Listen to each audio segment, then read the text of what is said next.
Bapak Ibu, kita bersyukur Tuhan menjaga melindungi kita sampai hari ini. Walaupun kita masih harus beribadah secara online, tapi ya saya secara pribadi terus bersyukur kepada Tuhan dan dengan melihat bagaimana Tuhan menjaga menyertai kita semua. Saya tahu kita semua punya pergumulan Bapak Ibu di keluarga kita masing-masing, dalam pekerjaan, dalam kehidupan kita. Tapi paling tidak saya melihat bagaimana ya Tuhan begitu ajaib memelihara menjaga kita semua. Kita mau beribadah hari ini, kita mau menyembah Tuhan bersama-sama.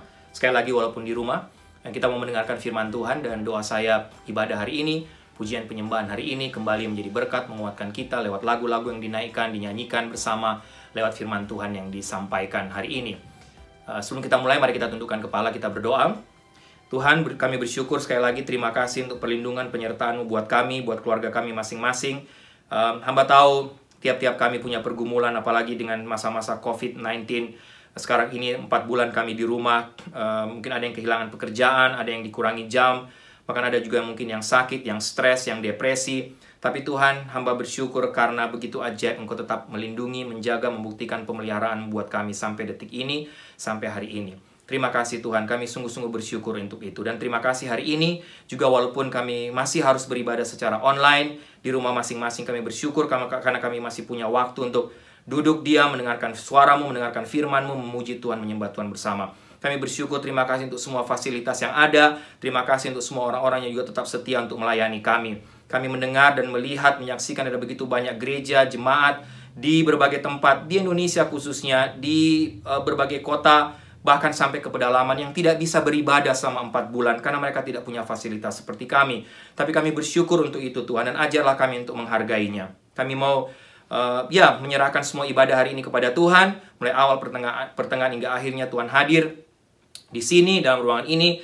Tuhan hadir ketika hamba-Mu menyampaikan firman Tuhan. Tuhan hadir di rumah Bapak Ibu semua, di rumah masing-masing. Terima kasih Tuhan, kami memulai ibadah ini dalam nama Tuhan Yesus. Amin. Baik Bapak Ibu, mari sama-sama kita siapkan hati untuk memuji menyembah Tuhan bersama. Bapak Ibu bisa berdiri, Bapak Ibu bisa tetap duduk. Mari kita bernyanyi bagi Tuhan.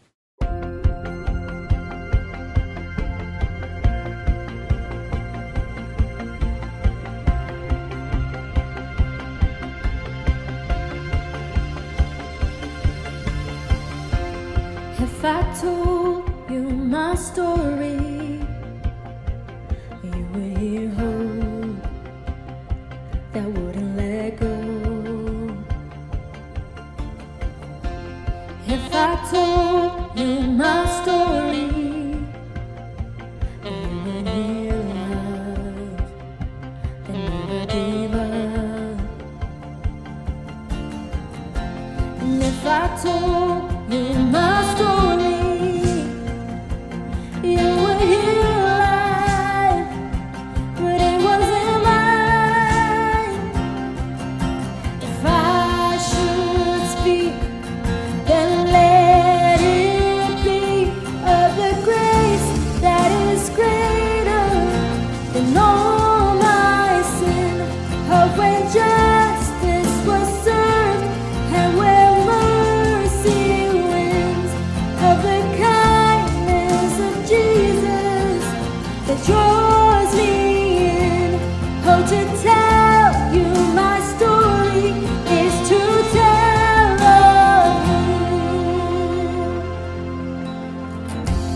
If I told you my story, you would hear victory over the enemy. If I told you my story, you would hear freedom that was won for me. And if I told you my story, you would hear life overcome the grave. If I should speak, then let it be of the grace that is greater than all my sin, of when justice was served and where mercy wins, of the kindness of Jesus that draws me in.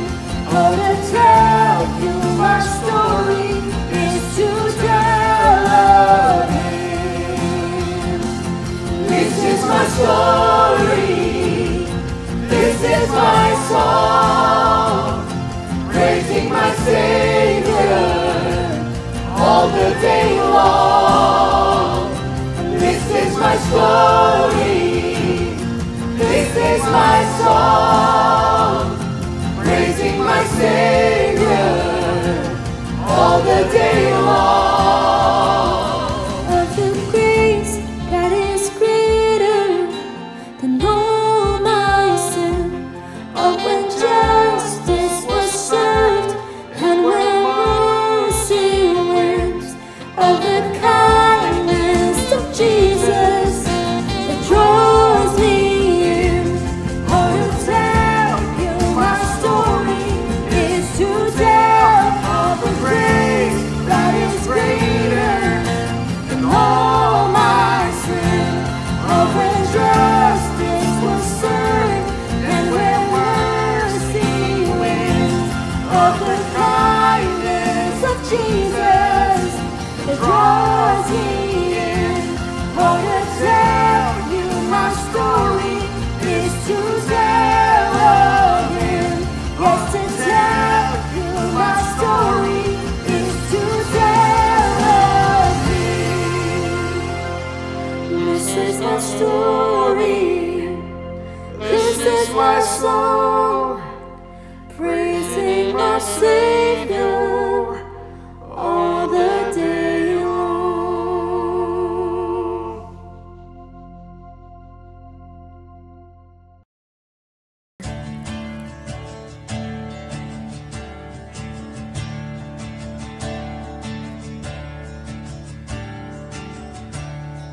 I've heard 1,000 stories of what they think you're like, but I've heard the tender whispers of love in the dead of night, and you tell me that you're pleased and that I'm never alone. You're a good, good Father. It's who you are. It's who you are. It's who you are, and I'm loved by you. It's who I am. It's who I am. It's who I am.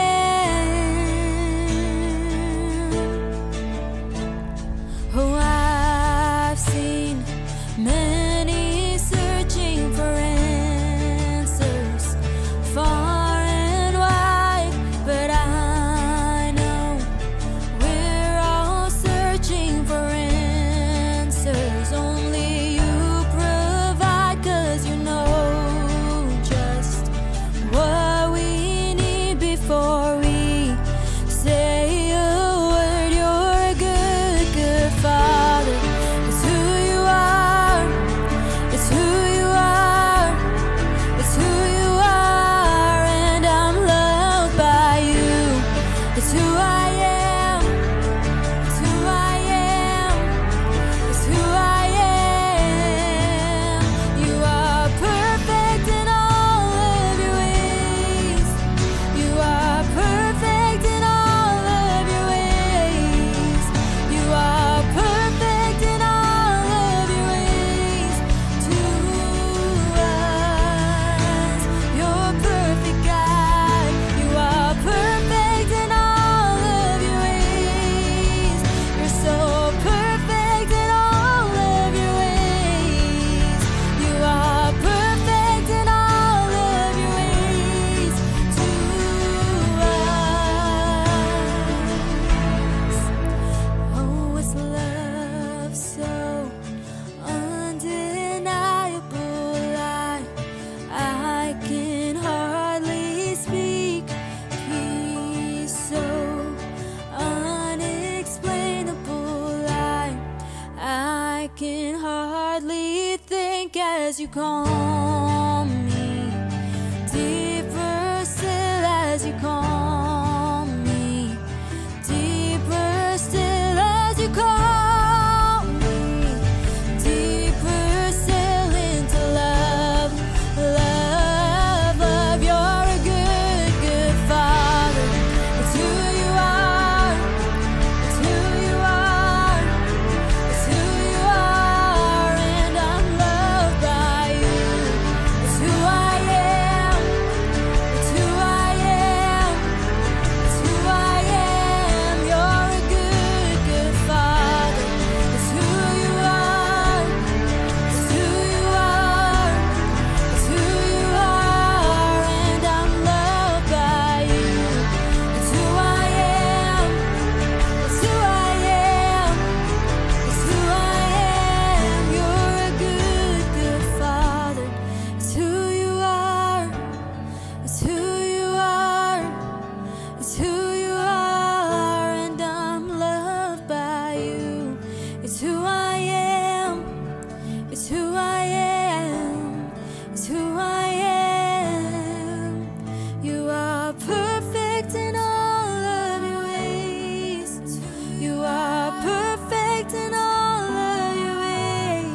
Tak usah ku bimbang, Yesus peliharaku. Tak usah ku susah, Roh Kudus hiburku. Tak usah ku cemas, Dia memberkatiku.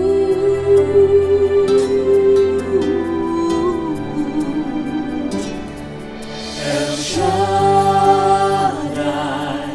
El Shaddai, Allah Maha Kuasa. Dia besar, Dia besar, El Shaddai mulia. El Shaddai, El Shaddai, Allah Maha Kuasa. Berkat-Nya melimpah, El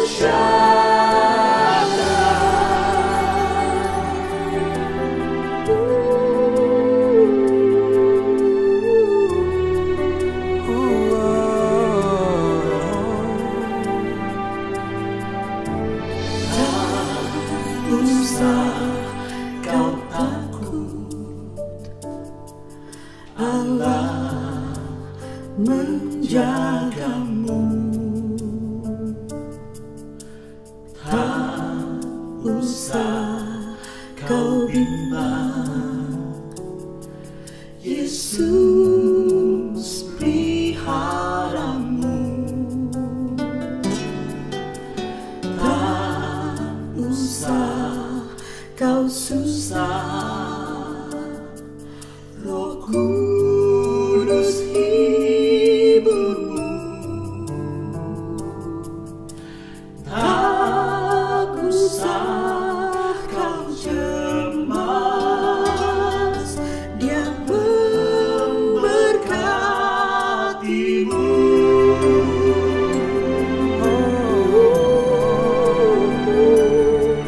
El Shaddai, El Shaddai, Allah Maha Kuasa. Dia besar, Dia besar, El Shaddai mulia. El Shaddai, El Shaddai, Allah Maha Kuasa. Berkat-Nya melimpah, El Shaddai, El Shaddai, El Shaddai, Allah Maha Kuasa. Dia besar, Dia besar, El Shaddai mulia. El Shaddai, El Shaddai,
Bapak Ibu, sebelum kita mendengarkan firman Tuhan, mari kita tundukkan kepala, kita berdoa.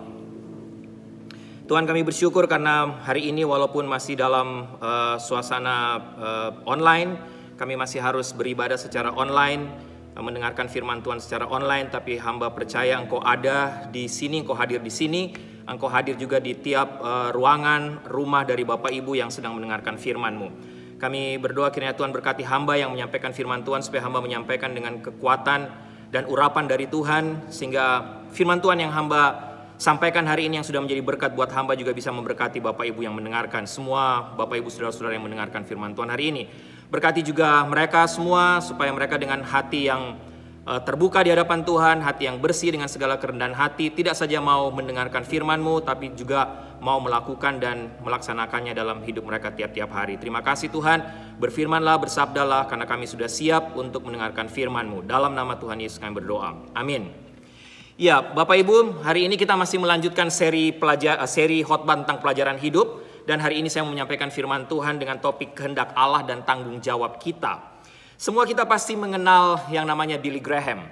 Nama asli Billy Graham adalah William Franklin Graham Jr., lahir tanggal 7 November 1918.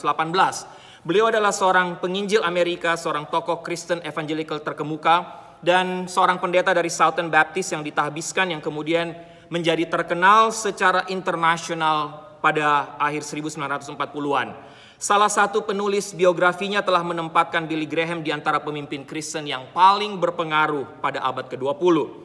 Sebagai seorang pengkhotbah, ia mengadakan kebaktian-kebaktian kebangunan rohani besar dalam ruangan dan juga luar ruangan dengan khotbahnya yang disiarkan melalui radio dan televisi. Bahkan beberapa dari khotbahnya masih disiarkan ulang di abad 21 ini, bahkan sampai hari ini. Dalam 6 dekade siaran televisinya, Graham menjadi tuan rumah tahunan dari Billy Graham Crusades yang berlangsung sejak 1947 hingga pensiun pada tahun 2005. Dia juga menjadi tuan rumah acara radio Hour of Decision dari 1950 sampai 1954. Bapak Ibu, Billy Graham juga secara tegas menolak yang namanya segregasi rasial. Selain tujuan religiusnya, ia membantu membentuk pandangan dunia dari sejumlah besar orang yang berasal dari latar belakang berbeda, menuntun mereka untuk menemukan hubungan antara Alkitab dan sudut pandang sekuler kontemporer. Menurut situs webnya, Graham telah berkhotbah untuk sekitar 210 juta orang di lebih dari 185 negara dan wilayah melalui berbagai pertemuan, termasuk misi dunia dan juga misi global. Graham juga adalah penasehat spiritual untuk Presiden Amerika Serikat dan memberikan nasihat spiritual untuk setiap presiden, mulai dari presiden ke-33 sampai ke-44. 33 Harry S. Truman sampai presiden ke-44 Barack Obama.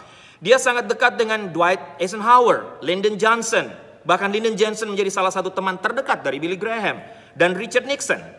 Billy Graham bersikeras pada integrasi rasial untuk kebangunan rohani dan perang salib, dimulai pada tahun 1953. Bahkan Billy Graham pernah mengundang Martin Luther King Jr. untuk berkhotbah bersama pada kebangunan rohani di New York pada tahun 1957. Dia juga berteman seumur hidup dengan televangelis lain, pendeta pendiri Crystal Cathedral Robert Schuller yang kita juga kenal. Graham mengoperasikan berbagai media dan outlet penerbitan. Bapak Ibu, menurut stafnya lebih dari 3,2 juta orang telah menanggapi undangan Billy Graham Crusades untuk menerima Tuhan Yesus Kristus sebagai Tuhan dan Juru Selamat mereka secara pribadi. Bahkan salah seorang penulis pengamat bernama Grant Walker menulis bahwa pada pertengahan 1960-an, Billy Graham telah menjadi seorang legitimator agung. Pada saat itu kehadirannya memberikan status pada presiden, penerimaan atas perang, rasa malu terhadap prasangka rasial, keinginan untuk kesopanan, ketidakhormatan terhadap ketidaksenonohan, prestise dalam kewarganegaraan, dan lain sebagainya. Billy Graham menulis autobiografinya dengan judul Just As I Am. Dan saya sangat tertegun dengan apa yang dikatakan oleh sosok sekaliber Billy Graham dalam autobiografinya tersebut. Apa yang dia katakan? Saya sering mengatakan bahwa hal pertama yang akan saya lakukan ketika saya sampai di sorga adalah bertanya, mengapa saya Tuhan? Mengapa engkau memilih seorang anak petani dari North Carolina untuk berkhotbah kepada begitu banyak orang? Untuk memiliki tim kerja yang sangat luar biasa. Untuk mengambil bagian dalam apa yang engkau lakukan hampir di separuh dari abad ke-20. Billy Graham lanjutkan, saya sudah memikirkan pertanyaan itu matang-matang. Tapi saya juga tahu bahwa hanya Tuhan yang tahu jawabannya. Bapak Ibu, mulai minggu ini kita masih akan melanjutkan, atau hari ini kita masih akan melanjutkan seri khotbah tentang pelajaran hidup. Dan hari ini saya mau kita sama-sama fokus kepada seorang tokoh dalam perjanjian lama, yaitu Abraham. Dari Yohanes Pembaptis yang disampaikan Ibu Fitri, kita sama-sama belajar tentang kerendahan hati. Dari 3 sekawan yang disampaikan Ibu Sarah tentang Sadrak, Mesak, dan Abednego, kita belajar tentang iman yang berapi-api. Hidup yang beriman bergantung kepada Tuhan. Kisah Maria Marta minggu lalu disampaikan oleh Pak Leo Sumule, berbicara tentang apa yang paling penting, yang terpenting dalam hidup ini. Nah, dari Abraham, apa yang bisa kita pelajari dari tokoh ini? Bapak Ibu, mari sama-sama kita lihat Kejadian pasal 12 ayat 1 sampai 12. Saya baca bagian firman Tuhan ini, Bapak Ibu bisa memperhatikan. Perhatikan ayat demi ayat. Kejadian pasal 12 ayat 1 sampai ayat 1 sampai ayatnya yang ke-9. Demikian firman Tuhan. Berfirmanlah Tuhan kepada Abram, pergilah dari negerimu dan dari sanak saudaramu dan dari rumah bapamu ini ke negeri yang akan kutunjukkan kepadamu. Aku akan membuat engkau menjadi bangsa yang besar dan memberkati engkau serta membuat namamu masyhur, dan engkau akan menjadi berkat.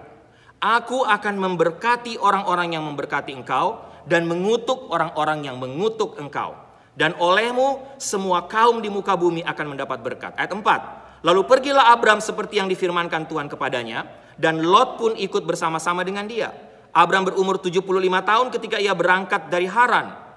Abram membawa Sarai istrinya dan Lot sanak saudaranya, dan segala harta benda yang didapat mereka dan orang-orang yang diperoleh mereka di Haran.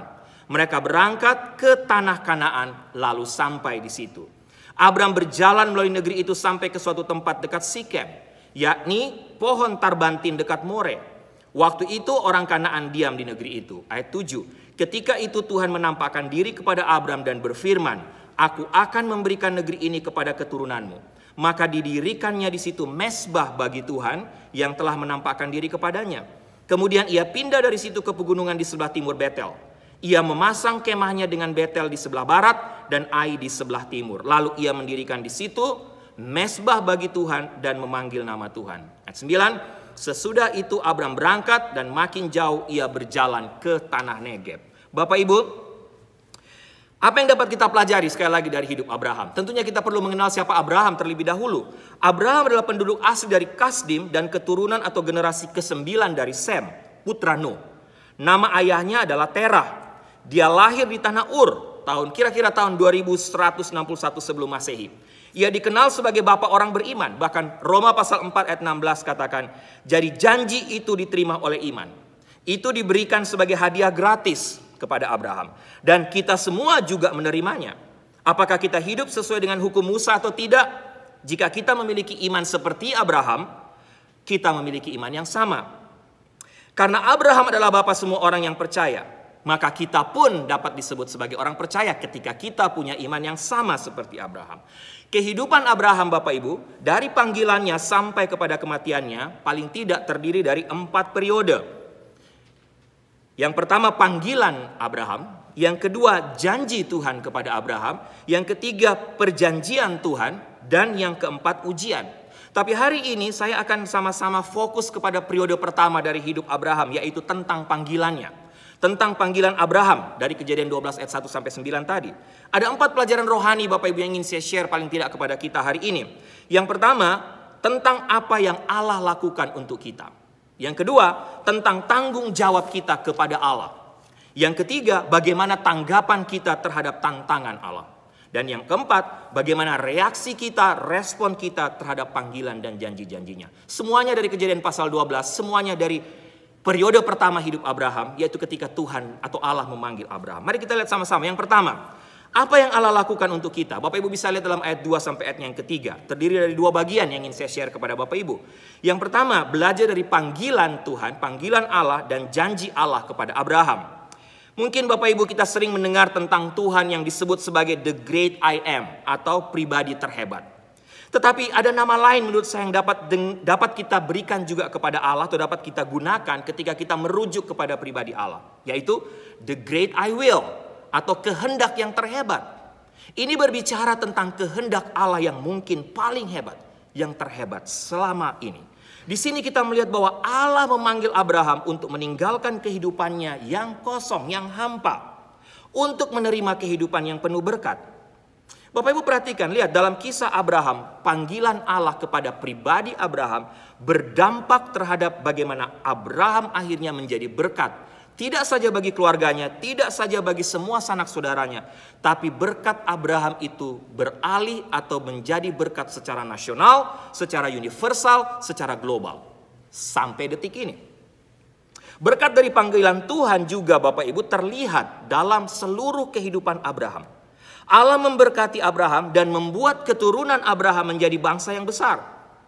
Bukan dalam arti duniawi saja, tapi juga secara rohani. Keturunan Abraham sampai hari ini disebut sebagai harta istimewa Tuhan. Bangsa yang kudus, bangsa yang suci. Dari mana semua ini? Dari berkat yang diberikan Tuhan secara pribadi kepada Abraham. Tapi berkat pribadi Abraham ini akhirnya menjadi berkat bagi seluruh bangsa di muka bumi ini. Begitu luar biasa.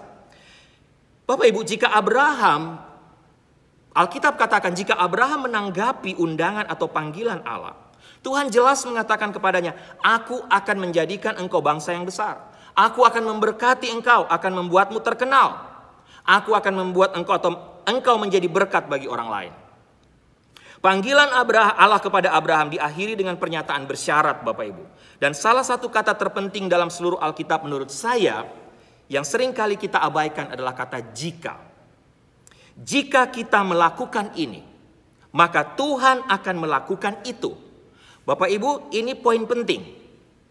Kata jika. Menurut saya, kita sebagai orang Kristen seringkali senang dengan ayat-ayat yang menjanjikan berkat, tapi seringkali lupa dan menghindari perintah Tuhan yang mendahuluinya. Hasil jika Abraham menuruti perintah Allah, Bapak Ibu secara cepat saja ada 3. Tuhan akan menjadikan dia bangsa yang besar. Tuhan akan memberkatinya. Tuhan akan membuat dia menjadi terkenal. Bapak Ibu lihat di sini, hal pertama yang Allah janjikan kepada Abraham adalah bahwa ia akan menjadikan Abraham bangsa yang besar. Dari Abraham, bangsa Arab dan bangsa Yahudi selalu menarik asal-usul mereka. Luar biasa Bapak Ibu. Bahkan lebih dari satu negara sekarang menyebut Abraham sebagai bapa. Tuhan tidak hanya membuatnya menjadi suatu bangsa yang besar, tapi juga kebesarannya sampai kepada mancanegara. Hal kedua yang Allah janjikan untuk dilakukan bagi Abraham, kalau dia menuruti perintahnya atau menanggapi panggilannya, adalah memberkatinya dan membuatnya terkenal. Memberkati dalam perjanjian lama berarti Bapak Ibu satu kekuatan yang sukses, kemakmuran, umur panjang, dan lain sebagainya. Bahkan bagian kedua dari itu yang merupakan janji ketiga dari Allah adalah apa? Membuatnya terkenal. Ini bicara soal kekuatan yang sukses dari mana? Dari Allah kepada Abraham.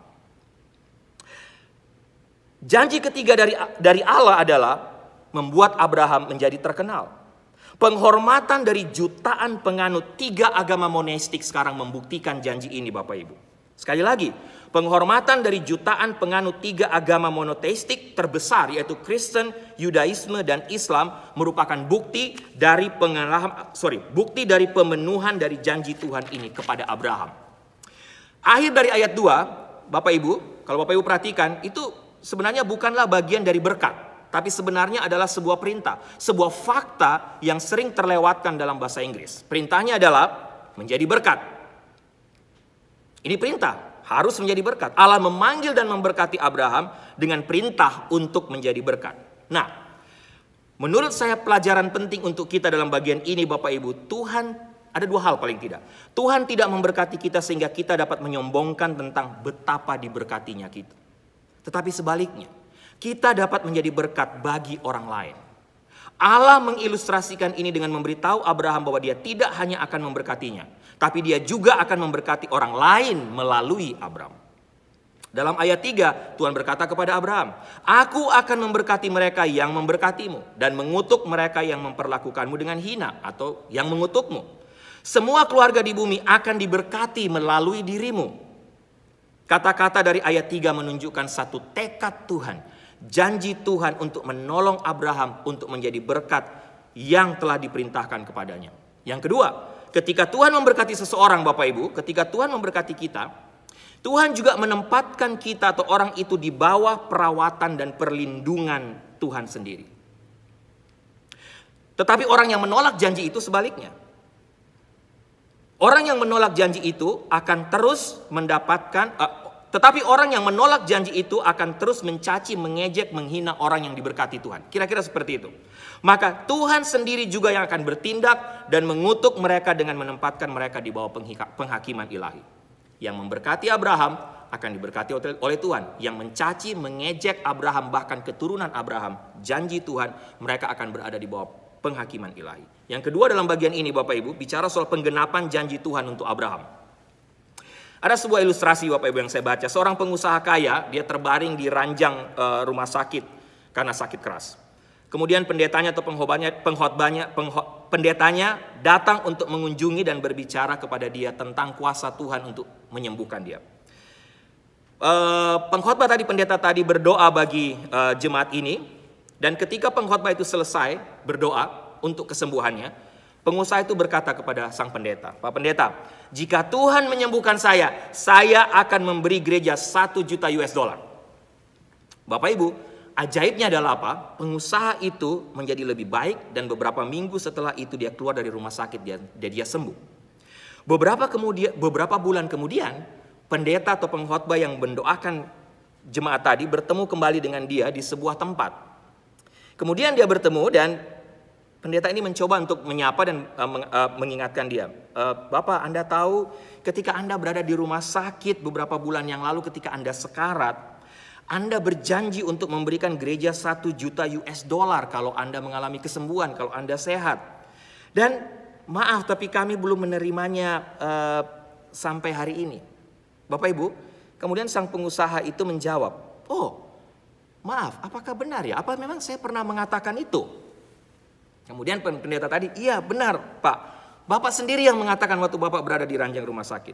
Apa yang pengusaha itu katakan? "Oh, berarti itu saya mengerti betapa sakitnya saya waktu itu. Betapa parahnya saya waktu itu." Bapak Ibu bisa tangkap maksudnya? Bapak Ibu jangan lupa, itu cerita ilustrasi. Kita ini adalah pewaris dari janji Allah kepada Abraham. Galatia 3:29 katakan, sama seperti Tuhan membuat janji kepada Abraham, Dia membuat janji kepada kita juga.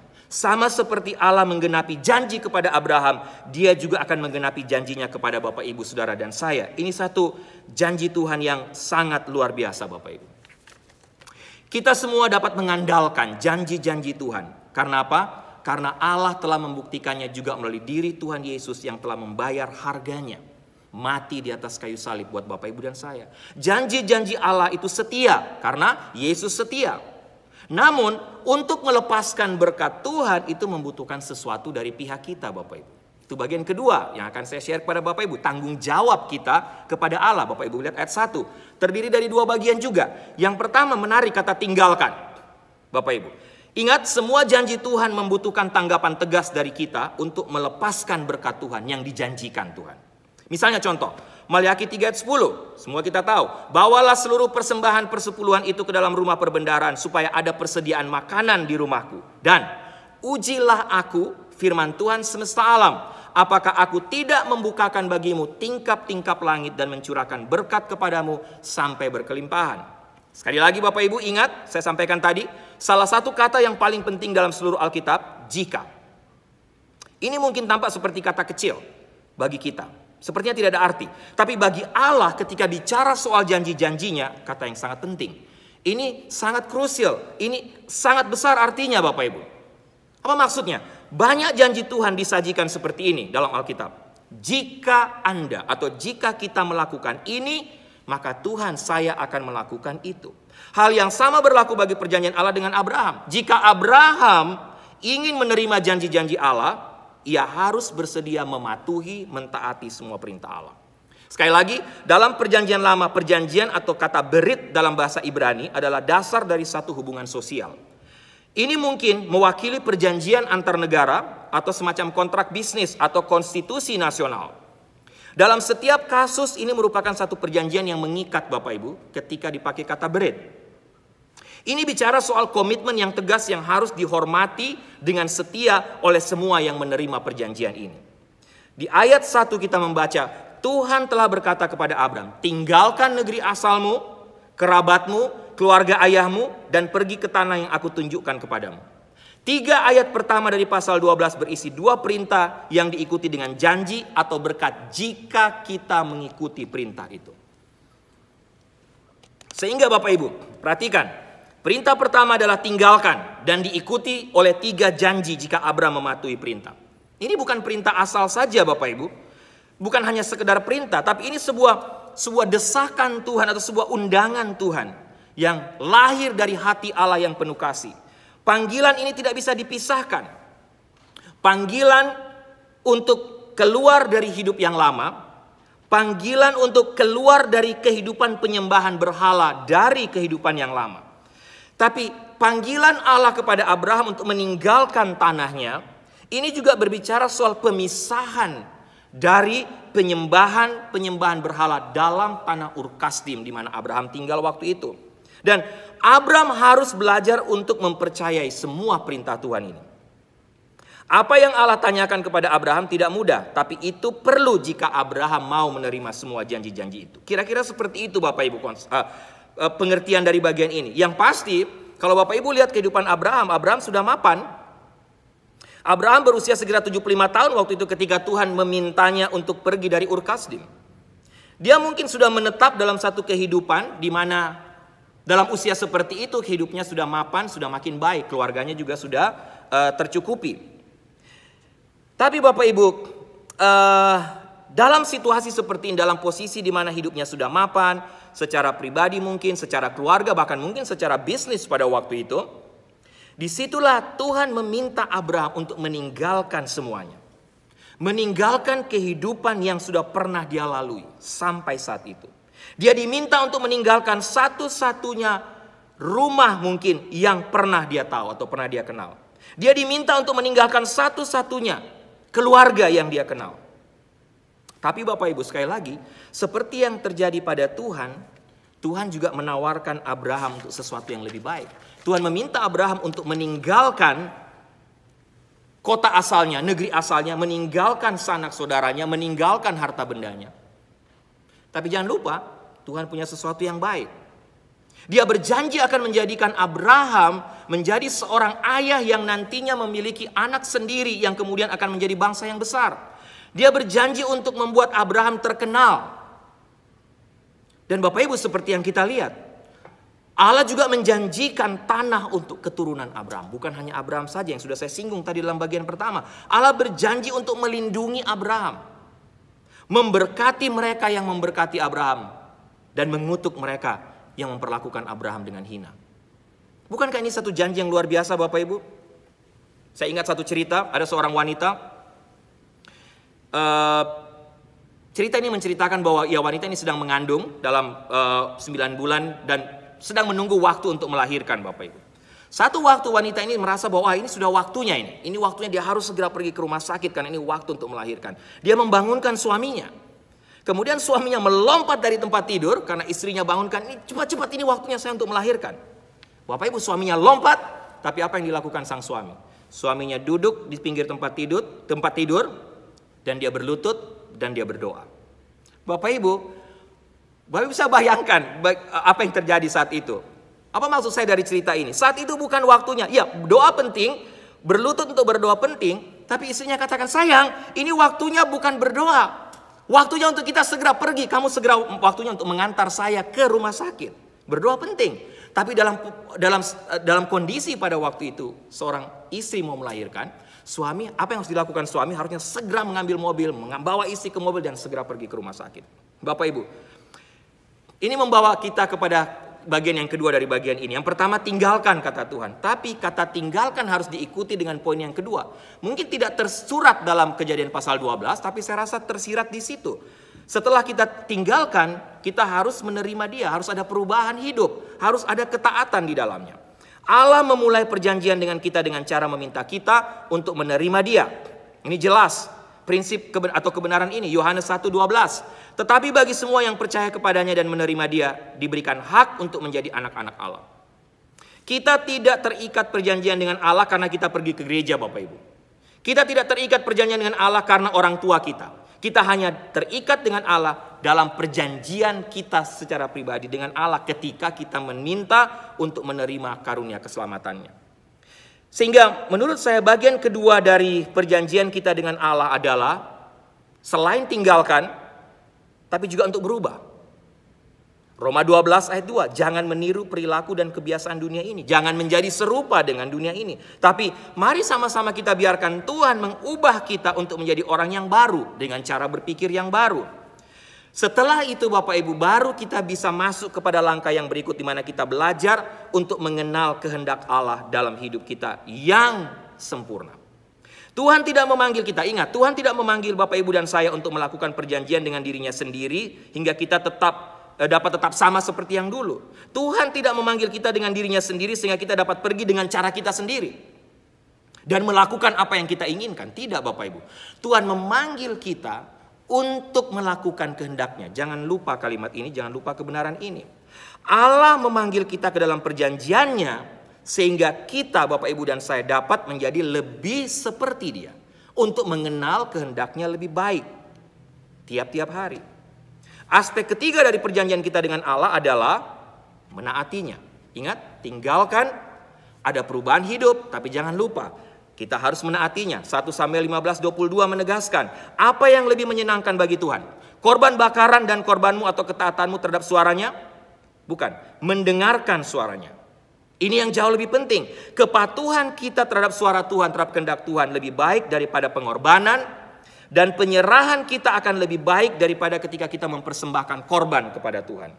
Samuel katakan, jika kita ingin berada dalam perjanjian dengan Allah, kita harus bersedia untuk hidup berdasarkan firman-Nya. Ini kira-kira Bapak Ibu. Tinggalkan, berubah, dan taat apa yang Allah ingin lakukan, apa yang Allah ingin kita lakukan. Sehingga untuk bagian ini pelajaran penting untuk kita Bapak Ibu. Bagian yang kedua, panggilan dan pemenuhan dari janji-janji Tuhan dalam hidup kita selalu harus dimulai dengan satu tanggung jawab. Apa itu? Tinggalkan kehidupan lama kita. Tinggalkan comfort zone kita. Tinggalkan rasa nyaman dan kesenangan diri sendiri Bapak Ibu. Menolong orang lain yang membutuhkan. Memberi waktu. Bahkan mungkin memberi harta, uang, perhatian, bahkan hidup kita sekalipun. Ini yang harus kita kerjakan, harus kita lakukan. Tinggalkan rasa nyaman kita. Tapi mari kita coba memperhatikan orang lain. Pilih mana Bapak Ibu? Saya sering sampaikan atau sering pakai analogi ini Bapak Ibu. Pilih mana? Apalagi sekarang setelah masa lockdown. Bapak Ibu, saya nggak tahu mall-mall mana yang sudah buka, mana yang belum. Tapi rasanya kalau saya tahu ibu-ibu ketika mendengar, lihat news, mall-mall mana yang sudah buka, wah rasanya pingin pergi ke sana. Tapi dalam situasi seperti ini, pilih mana? Beli baju baru di Marshall, di TJ Maxx, kalau sudah buka. Sedangkan kita sudah punya. Atau membeli baju yang baru, karena mall baru buka. Ataukah membeli baju untuk anak-anak panti asuhan di Medan, panti asuhan di Papua yang mungkin hanya punya baju satu yang dipakai berulang-ulang tiap hari. Mana lebih penting? Beli TV yang baru, beli laptop yang baru, beli iPhone yang baru, dengan uang stimulus, dengan uang income tax mungkin. Atau menabung uang ini, menyimpannya untuk memberikan pada malam misi nanti. Untuk menolong mereka yang susah. I know Bapak Ibu, saya tahu orang sering ngomong kata, kalau setiap kali Pak Riki khotbah, aduh Pak Riki khotbah pasti lari-larinya lagi menolong orang lain, lari-larinya lagi misi dan lain sebagainya. Tapi Bapak Ibu kalau mau jujur, apa tujuan kita menjadi orang Kristen? Kita dipanggil oleh Tuhan meninggalkan kehidupan yang lama, meninggalkan comfort zone kita. Tujuannya apa? Menjadi berkat bagi orang lain. Mana Bapak Ibu pilih? Bapak Ibu bisa renungkan, memberikan persepuluhan dengan benar 10% dari penghasilan kita, atau memilih untuk menyimpannya karena berbagai keinginan kita. Bapak Ibu, sekali lagi dalam poin ini yang saya ingin sampaikan, tinggalkan hidup lama kita harus selalu diikuti dengan pertobatan, perubahan, ketaatan. Perubahan yang radikal dalam hidup kita. Baik dalam perubahan tingkah laku termasuk perubahan radikal dalam kepedulian kita terhadap orang lain, terhadap sesama. Sekarang Bapak Ibu, yang ketiga, bagaimana tanggapan Abraham atau bagaimana tanggapan kita terhadap tantangan dan undangan Tuhan. Bapak Ibu bisa lihat ayat 4 sampai 6. Ada dua hal juga di sini. Lihat, Abram berangkat, Alkitab katakan. Jadi apa yang dilakukan Abram dalam menanggapi panggilan Tuhan di sini Bapak Ibu? Dia taat. Ayat 4 memberitahu kita, jadi Abram pergi seperti yang diperintahkan Tuhan. Dan Lot juga pergi bersamanya. Abram berusia 75 tahun ketika dia meninggalkan Haran. Tanggapan Abram terhadap panggilan Tuhan tidak salah lagi Bapak Ibu. Dia menaati Tuhan 100%. Dan kita melihat Abraham melakukan hal ini Bapak Ibu. Apa yang dia lakukan? Pertama, dia tinggalkan rumahnya. Perhatikan bahwa dia tidak ragu-ragu. Tidak memikirkan terlebih dahulu atau membuat berbagai macam alasan. Dia hanya melakukan apa yang diperintahkan Tuhan. Itu saja.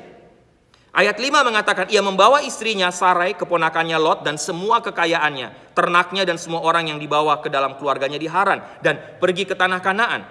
Ketika mereka tiba di Kanaan Bapak Ibu, hal kedua yang dilakukan Abraham adalah menanggapi panggilan Tuhan. Sekali lagi, menjadi berkat di sana. Dia mempengaruhi orang lain untuk bergabung bersama-sama dengan dia untuk menanggapi panggilan dari Allah. Menarik sekali. Perjalanan dari Haran ke Kanaan Bapak Ibu kira-kira sekitar 500 mile dan memakan waktu hampir 1 bulan untuk menyelesaikannya. Dan menurut saya perjalanan selama 500 mile, Bapak Ibu tidak seperti sekarang kita punya kendaraan dan semua pesawat dan lain sebagainya. Tapi ingat, pada waktu itu sekitar 2100 tahun yang lalu sebelum Masehi semua dilakukan dalam perjalanan darat.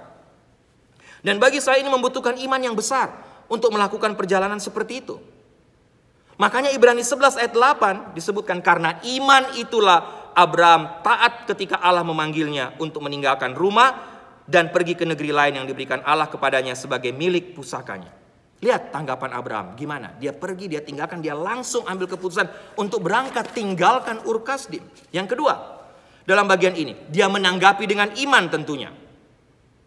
Kalau tidak dengan iman Bapak Ibu, saya rasa mustahil berjalan 500 mil dari Ur Kasdim ke tanah Kanaan. Ini sekali lagi membutuhkan iman dan kita pun seperti itu. Menanggapi panggilan Tuhan, menaati kehendak Tuhan membutuhkan iman. Tuhan meminta kita untuk menanggapi dengan iman. Yakobus 1, 6-7, hendaklah ia memintanya dalam iman. Dan sama sekali jangan bimbang, sebab orang yang bimbang sama dengan gelombang laut yang diombang-ambingkan kian kemari oleh angin. Yakobus 1 ayat 7, orang yang demikian janganlah mengira bahwa ia akan menerima sesuatu dari Tuhan. Kita perlu menunjukkan dengan tindakan kita bahwa kita percaya Tuhan. Kita harus menunjukkan pilihan kita bahwa kita percaya Tuhan. Kita perlu menunjukkan prioritas kita bahwa kita juga percaya Tuhan. Tuhan meminta kita sekali lagi untuk menanggapi panggilannya dengan ketaatan, dengan iman. Yang terakhir Bapak Ibu, bagian keempat saya lihat dari panggilan Abraham adalah kita lihat bagaimana reaksi Abraham dalam ayat 7 sampai ayat 9. 3 ayat terakhir. Dua hal juga. Yang pertama, Abraham menyembah Tuhan. Menarik karena panggilan Tuhan dan kehendak Allah dihubungkan dengan sikap penyembahan kita kepada Allah. Cara yang paling baik menurut saya untuk menanggapi dengan iman kepatuhan kita kepada panggilan Tuhan adalah dalam hidup kita, dalam hidup penyembahan kita kepada Allah. Tidak hanya kita, tapi juga bagaimana kita membawa orang lain untuk masuk dalam penyembahan yang sama kepada Allah. Dalam ayat 7 dikatakan, kemudian Tuhan menampakkan diri kepada Abram dan berkata, aku akan memberikan tanah ini kepada keturunanmu. Dan apa yang dilakukan Abram sebagai reaksi? Dan Abram membangun sebuah mezbah di sana dan menguduskannya bagi Tuhan yang telah menampakkan diri kepadanya. Cara lain di mana Abram menjadi berkat adalah bahwa dia menjadi berkat bagi orang lain, tapi dia juga mengajak orang lain untuk berada dalam satu tempat untuk menaikkan penyembahan rasa hormat dia kepada Tuhan. Bapak Ibu bisa lihat dalam kalimat atau dalam ayat 7 diterjemahkan, boleh dikatakan diterjemahkan menyembah Tuhan. Ini bukan bicara hanya sekedar konsep Bapak Ibu, tapi bicara soal tindakan. Bertekuk lutut di hadapan Tuhan, memberikan penghormatan yang tinggi kepada Tuhan. Ya, menyembah Tuhan. Yang kedua, yang terakhir, menyembah Tuhan tapi ada kata lain dipakai, boleh katakan pakai bahasa sehari-hari sekarang, memuji, bersorak bagi Tuhan, menyembah, bicara soal ketundukan atau bertekuk lutut di hadapan Tuhan dengan segala kerendahan hati. Tapi pujian bicara soal apa yang kita lontarkan kepada Tuhan, kita proklamirkan di hadapan Tuhan. Untuk bagian ini saya mengingat sebuah ilustrasi Bapak Ibu, ada sebuah konferensi di gereja Presbyterian di Omaha. Orang-orang diberi balon berisi helium dan disuruh untuk melepaskan balon-balon tersebut di saat ketika mereka merasa ingin mengungkapkan kegembiraan dalam hati mereka selama ibadah berlangsung. Saya pernah menjadi jemaat Presbyterian GPIB cukup lama di Makassar. Bapak Ibu semua tahu bagaimana gereja Presbyterian. Mereka tidak mungkin, atau boleh dikatakan bukan tabu tapi agak asing bagi mereka dalam kebaktian untuk mengatakan haleluya, puji Tuhan, amin. Gak pernah. Sulit rasanya mereka bisa mengungkapkan Bapak Ibu. Apa yang terjadi Bapak Ibu setelah selesai kebaktian? Ada balon-balon yang terlepas naik. Tapi ketika diperhatikan, lebih dari 1/3 dari balon itu tidak terlepas. Masih dalam genggaman tangan mereka. Bapak Ibu, ini contoh saja. Betapa sulitnya kita untuk melemparkan rasa syukur kita kepada Tuhan. Dengan kata lain, biarkan balon-balon itu pergi, biarkan balon-balon itu terlepas, ungkapkanlah rasa syukur kita kepada Tuhan. 2 Samuel 22 ayat 5, Bapak Ibu baca, untuk ini ya Tuhan, kata Samuel, aku akan memuji engkau di antara bangsa-bangsa. Aku akan menyanyikan pujian untuk engkau. Dan Samuel katakan, pujilah Tuhan dengan rasa kasih, pujilah Tuhan karena cintanya kepada kita, pujilah Tuhan karena kebesarannya, pujilah dia karena kekuatannya. Mazmur 31 ayat 21, puji Tuhan karena dia telah menunjukkan kepada kita keajaiban dan kasih-Nya yang tidak pernah berhenti. Bapak Ibu sangat luar biasa. Lihat lagi Mazmur 3, banyak ayat yang lain. Mazmur 34 ayat 1. Pemazmur katakan, aku akan memuji Tuhan sepanjang waktu. Aku akan mengungkapkan pujianku selama-lamanya. Bagaimana dengan Bapak Ibu dan saya? Allah telah memanggil kita, Allah memberkati kita sampai hari ini mungkin. Bapak Ibu telah merasakan berkat Tuhan dalam hidup Bapak Ibu selama Bapak Ibu tinggal di sini. Apa yang Bapak Ibu sudah lakukan sebagai langkah ketaatan, sebagai respon, sebagai tanggapan, sebagai reaksi? Selain bereaksi menjadi berkat bagi orang lain, meninggalkan comfort zone kita, mempedulikan orang lain. Tapi yang terpenting, bagaimana kita menaikkan syukur kita kepada Tuhan. Ungkapan rasa terima kasih kita kepada Tuhan. Yang sudah memanggil kita, membawa kita sampai hari ini. Kesimpulan Bapak Ibu, saya tutup bagian firman Tuhan saya hari ini. Ketika Bapak Ibu, ketika saya pribadi belajar dari panggilan Abraham, saya mengerti satu hal. Allah itu Allah yang maha kuasa. Begitu luar biasa panggilannya dan kehendaknya dalam hidup kita. Tapi kita pun memiliki tanggung jawab. Tanggung jawab untuk menanggapi panggilan tersebut. Kita perlu meresponi dalam ketaatan. Kita perlu juga menyembahnya, memuji dia dalam hidup kita. Pertanyaan saya buat kita semua hari ini. Bagaimana Bapak Ibu menanggapi panggilan Tuhan dalam hidup Bapak Ibu semua yang ada di rumah? Sudahkah Bapak Ibu menjawab panggilan itu? Sudahkah Bapak Ibu memberikan tanggapan? Sudahkah Bapak Ibu juga meresponi? Seberapa jauh pujian kita atau pujian yang kita berikan kepada Tuhan? Bapak Ibu, saya berdoa melalui pelajaran atau tema pelajaran hidup, seri khotbah pelajaran hidup sampai hari ini, kita belajar lagi banyak hal. Kita belajar soal kerendahan hati, kita belajar soal kehidupan ketergantungan total kepada Tuhan. Kita belajar soal bagaimana melakukan yang terpenting yang Tuhan inginkan dari hidup kita. Tapi hari ini saya mau kita belajar tentang ketaatan. Ketaatan total di hadapan Tuhan. Satu cerita sebagai penutup. Seorang jemaat memberitahu pendetanya bahwa dia akan pergi ke kota suci Yerusalem. Dia banyak orang sekarang mau pergi ke Yerusalem Bapak Ibu. Ia menyatakan keinginannya untuk mengunjungi Gunung Sinai. Dia katakan kepada sang pendeta, sang hamba Tuhannya, Pak Pendeta begini, saya rencana untuk pergi ke Yerusalem, ke kota suci. Saya berencana untuk mendaki sampai pada puncak dari Gunung Sinai. Setelah saya tiba di puncak Gunung Sinai, saya akan membacakan seluruh 10 perintah Allah. Bapak Ibu, jemaat tadi, pria tadi mengira bahwa perkataannya itu akan menyenangkan pendetanya, tapi dia terkejut kan mendengar tanggapan sang pendeta. Dia pikir pendeta, wah luar biasa kamu bisa sampai ke Yerusalem dan lain sebagainya. Tapi menarik Bapak Ibu, pendetanya katakan, tahukah Anda, Saya dapat memikirkan satu ide yang lebih baik dari itu, daripada kamu pergi ke Yerusalem dan ke puncak Gunung Sinai. Pria itu menyaut, apa begitu ya Pak Pendeta? Apa itu kira-kira? Pendeta itu menjawab tanpa tedeng aling-aling. Daripada kamu membuang uang yang banyak, menempuh perjalanan, naik pesawat, bahkan perjalanan beribu-ribu kilometer, naik lagi ke puncak Gunung Sinai untuk membacakan 10 perintah Allah, mengapa kamu tidak tinggal di rumah dan taati saja 10 perintah Allah tersebut? Lebih murah bukan? Dan tidak perlu berjeri lelah menaik puncak Gunung Sinai. Bapak Ibu, apa yang kita dapat dari cerita ini?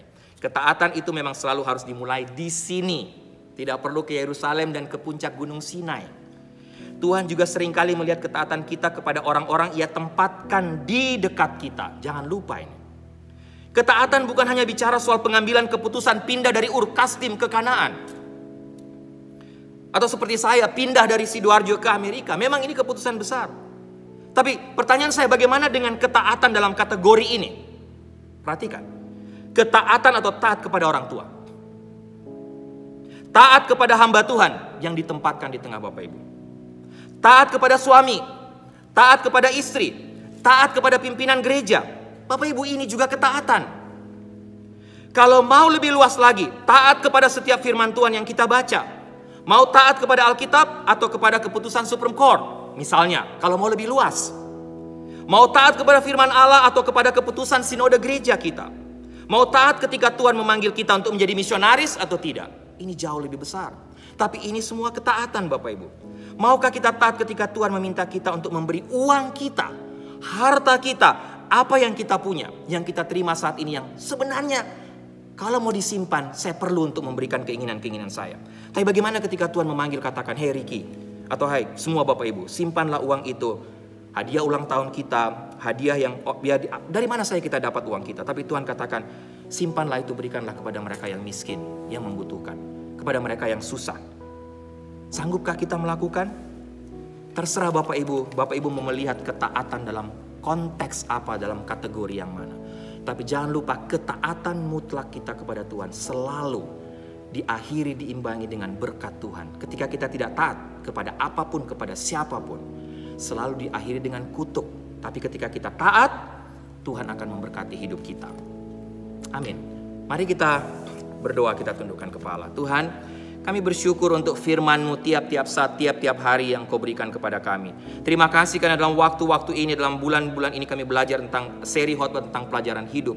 Dan ada begitu banyak pelajaran rohani penting yang kami pelajari. Hari ini kami belajar lagi satu hal tentang ketaatan. Engkau yang tahu hati kami semua.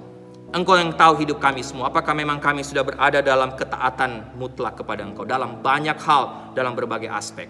Tapi hamba berdoa kiranya firman Tuhan yang sudah menjadi berkat buat hamba dari hidup Abraham, dari panggilan Abraham, yang sudah hamba sharekan dengan segala keterbatasan hari ini. Hamba berdoa kiranya ini juga menjadi berkat, menguatkan Bapak Ibu semua yang mendengarkan, bahkan semua Bapak Ibu saudara-saudara siapapun yang mendengarkan firman Tuhan hari ini. Mampukan kami, tolong kami supaya kami bisa hidup dalam ketaatan, tapi dalam titik yang sama. Kami tahu ketika kami taat, Tuhan juga pasti akan memberikan kami kemampuan, kekuatan untuk melaksanakan apa yang Tuhan inginkan dalam hidup kami. Terima kasih untuk firman-Mu hari ini Tuhan. Kami mengembalikan segala pujian, hormat, kemuliaan hanya bagi Engkau. Dalam nama Tuhan Yesus kami berdoa. Amin. Bapak Ibu, doa saya kita semua diberkati oleh firman Tuhan, bisa menjadi berkat, bisa menguatkan Bapak Ibu, khususnya ketika kita belajar tentang Abraham, ketika bagaimana Tuhan memanggil Abraham dan bagaimana Abraham menaati panggilan Tuhan, sampai bagaimana Abraham diberkati secara ajaib, secara luar biasa oleh Tuhan. Baik Bapak Ibu, kita akan mengakhiri ibadah hari ini. Saya akan tutup dalam doa berkat. Sebelumnya ada pengumuman. Yang pertama, selamat ulang tahun untuk Jethro Zion Lolopua yang berulang tahun tanggal 1 Juli. Bapak Ibu, kita doakan untuk Jethro. Sekali lagi, doakan Jethro bertumbuh, sehat secara fisik, tapi terlebih secara rohani, menjadi anak yang takut Tuhan, mengasihi Tuhan, Tuhan lengkapi dengan karunia talenta. Ya, mungkin nanti dia juga satu waktu akan bersama-sama di States, ya, bukan di sini, maksudnya States di chapel, untuk bisa bermain musik dan menyembah Tuhan bersama-sama dengan kita. Baik, lupa, satu hal lagi, Ibu Dini dan Pak Marcelo dan juga Jethro, keluarga besar Pangkerego, keluarga besar Lolopua, mengundang kita hari ini untuk acara baby shower di rumah Dini di Anaheim, drive-thru Bapak Ibu dari jam 1 sampai jam 3. Bapak Ibu bisa telepon atau kontak Dini bisa menjelaskan. Tapi Bapak Ibu dari jam 1 sudah start, Bapak Ibu bisa datang dengan mobil ke rumah Dini, bisa ucapin selamat, bisa foto bersama mungkin kalau memungkinkan. Tapi Bapak Ibu yang masih ingin tinggal di rumah Ibu Dini untuk mungkin berdoa bersama, Bapak Ibu jangan datang jam 1, tapi Bapak Ibu datang sekitar jam 3. Setelah Bapak Ibu beri salam, Bapak Ibu bisa tinggal. Kira-kira begitu teknisnya. Bapak Ibu bisa tanya langsung kepada Dini atau pada Pak Marcelo. Baik, Bapak Ibu, kita akan mengakhiri ibadah kita hari ini dalam doa berkat. Jemaat yang kekasih, tundukkanlah kepalamu, arahkanlah hatimu kepada Tuhan, dan terimalah berkat Tuhan. Anugerah keselamatan dari Tuhan Yesus Kristus, kasih sayang yang tidak berkesudahan dari Allah Bapa, serta penyertaan dari Roh-Nya yang kudus, kiranya menyertai engkau sekalian mulai hari ini, sampai Maranatha Tuhan Yesus datang kembali. Haleluya. Amin. This is my story. This is my song. Praising my Savior all the day long. This is my story. This is my song. Praising my Savior all the day long. Of the grace that is greater than all my sin, of when justice was served and when mercy wins, of the kindness of Jesus that draws me in. Oh, to tell you my story is to tell of the grace that is greater than all my sin, of when justice was served and when mercy wins, of the kindness of Jesus that draws me in. Oh, to tell you my story is to tell of Him. Yes, to tell you my story is to tell of Him. This is my story. This is my song. Praising my Savior